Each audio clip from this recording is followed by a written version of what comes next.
नमस्कार दर्शकों, स्वागत है आपका फोर्टसाइट्स टीवी में। मैं हूं आपके साथ आशुतोष। भारत सरकार ने सोमवार को जनगणना 2027 को अधिसूचित कर दिया है। इससे अब आधिकारिक तौर पर जनगणना का प्रोसेस शुरू हो गया है। ये 2011 के बाद देश की पहली जनगणना होगी। जनगणना का काम 2 फेज में पूरा होगा। पहला फेज लद्दाख और जम्मू कश्मीर, हिमाचल प्रदेश और उत्तराखंड के बर्फीले क्षेत्रों के लिए 1 अक्टूबर 2026 को शुरू होगा। देश के बाकी हिस्सों के लिए दूसरा फेज 1 मार्च 2027 को शुरू होगा।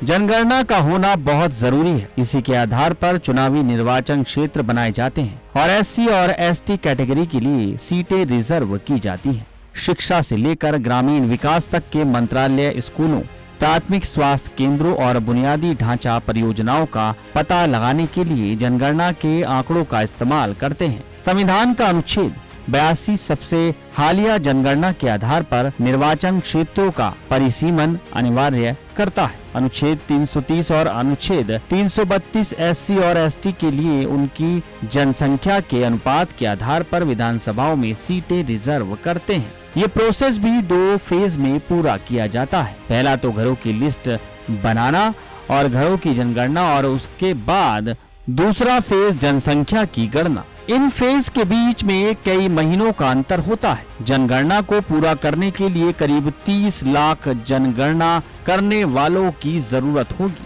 जिसमें ज्यादातर स्कूल के टीचर्स को तैनात किए जाने का अनुमान है। इसके अलावा डिस्ट्रिक्ट और सब डिस्ट्रिक्ट लेवल पर लगभग 1,20,000 वर्कर हैं। ये जनगणना के काम का मैनेजमेंट, देख रेख या मदद करते हैं। हाउस लिस्टिंग फेज में देश में हर संरचना का दौरा किया जाता है ताकि इमारतों और घरों की विशेषताओं को दर्ज किया जा सके। गणना करने वाला घर के मुखिया, सदस्यों की संख्या, इनकी बनावट में इस्तेमाल की गई सामग्री, रूम की संख्या, पानी और बिजली के सोर्स, खाना पकाने के लिए इस्तेमाल किया जाने वाला ईंधन और टीवी, फोन, वाहन आदि जैसी संपत्तियों की उपलब्धता के बारे में डेटा इकट्ठा करता है।